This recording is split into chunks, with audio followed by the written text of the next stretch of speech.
খেলা বলতে হয়েছে ঠান্ডা, মানে আইস পড়বে এখন। এতে চারোদিকে এই যে গাছ মারা গেছে, পুরা গাছগুলা মারা যায়। এই যে এখন রাস্তাঘাটে যত গাছ আছে সবগুলা মারা যাবে এখন।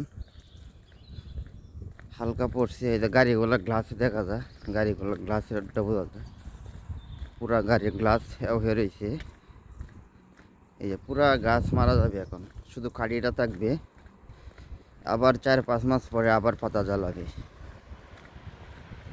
এই যে পড়তেছে হালকা, মানে 2-1 দিনের ভিতরেই ফুল শুরু হবে, আইস পড়া শুরু হয়ে যাবে। সমস্যা নাই, আমিও এই মাসটাই আছি, সমস্যা নাই, যতই পড়া পড়ুক। এই যে 1-2 দিনের পরাতে ঠান্ডায় গাছগুলা সব মারা গেছে, সব গাছ মারা গেছে।